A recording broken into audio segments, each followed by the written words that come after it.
Dear students, in this program we will learn the conditional if and else statement.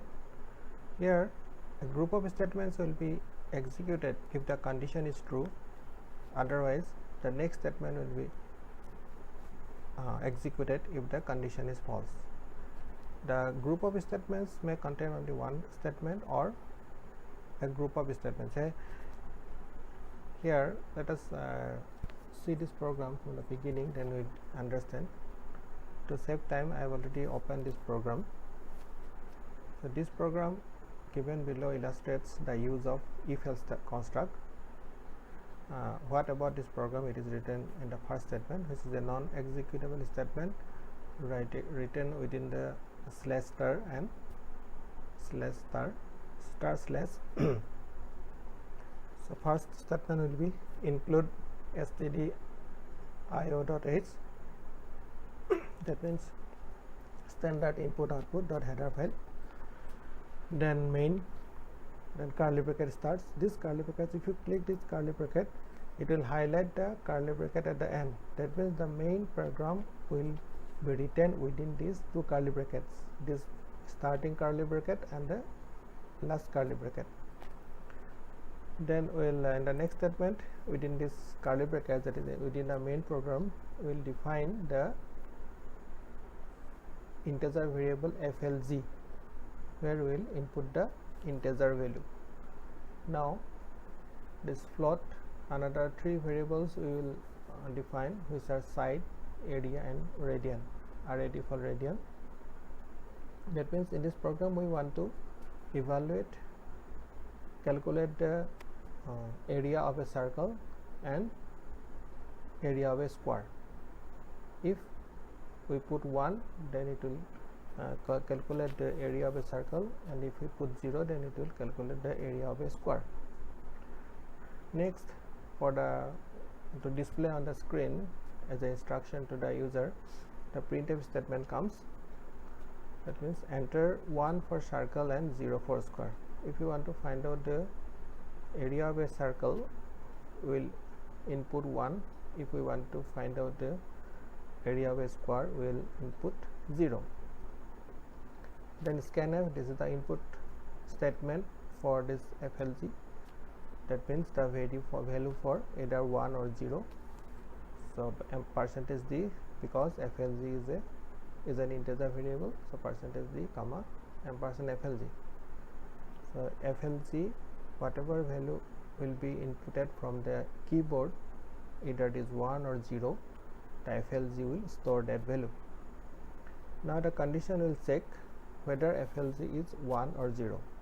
The first condition is if flg equal to 1. That means if we put the value of flg as 1, then the next group of statement will be executed, and this next group of statements, if the condition is true, always written within this curly bracket. So curly bracket starts and curly bracket ends. Then the statement which will be executed if the condition is true are printf enter radius. So if we substitute the value of flg as 1, it will calculate the radius of a circle. Then scanf %f %rad, that is we have to give the value of rad, the radius of the circle, and since it is a float variable, that's what we are writing %f. Then the calculation part is area equal to, we know that the area of a circle is pi into r square. That means r is the radius, so pi value is taken as 3.14 into radius into radius. We are not writing radius square, but we are writing radian into radius into radius, so it will be equal to pi into radius square. Then it will the calculated value of the area will be stored in this variable area, which is a float variable. Then printf to display the value of the area of the circle is %10.2f. That means 10 places are reserved to display the value of the area, whatever is calculated, and 0.2 is the decimal places. and this slash n is the new line. You can write the slash n at the end of the sentence also. In that case also it will be written as a new line. Then this curly bracket ends. That means this is executable statement if the condition is true. Next, suppose the condition is false. That means if we do not put FLG equal to 1, we have put say 0, then else the next group of statements will be executed if this condition is not satisfied. That means if FLG is not equal to 1, that is if you put the FLG equal to 0, then the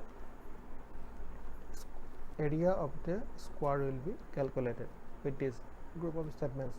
So printf enter side, so the user will be asked to enter the side of a square, then scanf again %f, that means it is a real value. Square side of a square may be an integer or maybe a float value, but better to give that as a float value or real value. So % side, that means one side if we give then it will calculate the area of the square. So area of the square is side square, so side into side, we can write side into side for side square. Then the value of this area will be stored in this area. Then printf after calculation it will display the area of the square. Again %10.2f, that means float point, 10 spaces are reserved to write down the value of the area, then 2 decimal places. Then this curly bracket ends. That means for the else part, if the condition is false, then this part will be executed and this executable part is written within this 2 curly bracket, and this is the end bracket for the entire program. Again another if statement which is called nested if else if else statement. That means within a if statement we can put another if or else if statement, that is called a nested if else if statement. Here three values will be given, 2 values will be given, variable 1 and variable 2, and it will check whether this variable 1 is greater than variable 2 or variable 1 is smaller than variable 2 or variable 1 is equal to variable 2. Again this for the include part, input functions like printf, scanf, printf, and output function scanf, we should write a stdio, standard input output, that header file. This is a library file where the input and output functions are stored. Then again same main will write, that means after writing main we will write the main program. Now if you click in this curly bracket, you will see the curly brackets ends here. That means for the starting curly bracket, this bracket, this is the end. Then comes the definition of the variable as identifier, because variables are called identifiers also. Then variable and variable 2 are identified as int, that is integer, variable 1 and variable 2. Now we cannot use the float value for variable 1 and variable 2, we must use integer values for variable 1 and variable 2. Then printf, input the value of variable 1, scanf %d and %variable 1. So it will ask give the value of variable 1, then we will give from the keyboard the value of the variable 1 as an integer. Then it will store that value in variable 1, this identifier. Again another variable for variable 2, printf, input the value of the variable 2, scanf %d and %variable 2. So the second value, integer value, will be stored in the identifier variable 2. Next comes the condition. Now if you click here, you see that this is the curly starting curly bracket for the if statement, and this is the end. Now within this curly brackets, another if statement you can see here, you see. So this is the first curly bracket, this is the end curly bracket for the if statement, Now within this if statement another if else statement is written, which is called the nested if else statement. That means one if else statement within another if else statement. So this is if, this if is a starting and this is else. So within this if and else we are writing another if and else. So that means the if and else statement is written on within another if else statement. Then again for this if statement, printf variable 1 is not equal to first we'll check the condition. If variable 1 is not equal to variable 2, this exclamatory equally means variable 1 is not equal to variable 2, then they are not equal. Then it will write printf variable 1 is not equal to variable 2. If this condition is satisfied, it will display this printf output function, variable 1 is not variable 2. Now if variable 1 is not variable 2, two conditions will arise. First one is variable 1 may be greater than variable 2 or variable 1 may be less than variable 2. So after checking this condition whether variable 1 and variable 2 are equal or not, say this condition is satisfied, that means variable 1 is not equal to variable 2, then it will check the inside if, which is either variable 1 may be greater than variable 2. If this condition is satisfied, it will printf variable 1 is greater than variable 2. So this is satisfied if this condition is satisfied. Now the other condition is variable 2 is greater than variable 1, that means variable 1 is less than variable 2. If variable 1 is not greater than variable 2, then variable 1 is less than variable 2. No need to check the condition will come automatically. If the variable 1 is not greater than variable 2, it must be less than variable 2, because already we know that variable 1 is not equal to variable 2. So printf variable 1 is greater than variable 2, else otherwise if this condition is not satisfied, then variable 2 is greater than variable 1.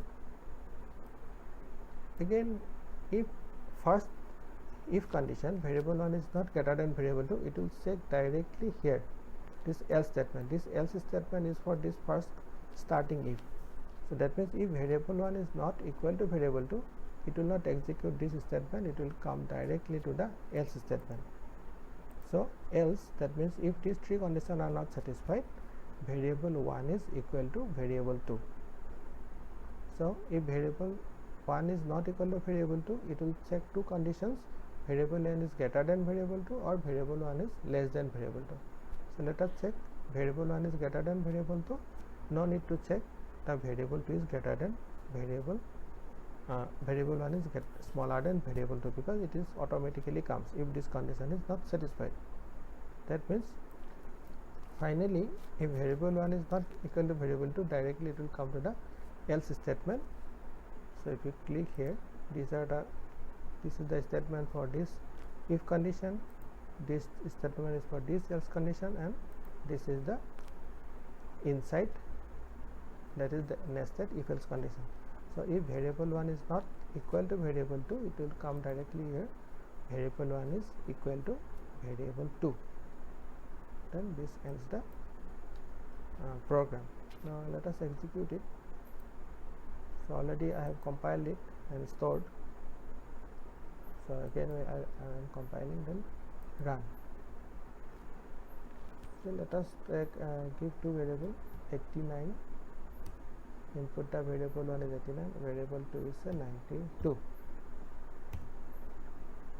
That is variable 1 is not equal to variable 2, that means variable 2 is greater than variable 1. If it is not equal, that means variable 2 is greater than variable 1. So this condition is satisfied. For the first one, I do not run the program.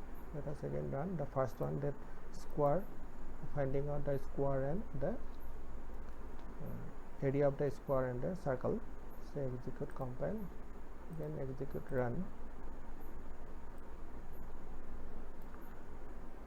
Enter 1 for circle and 0 for square.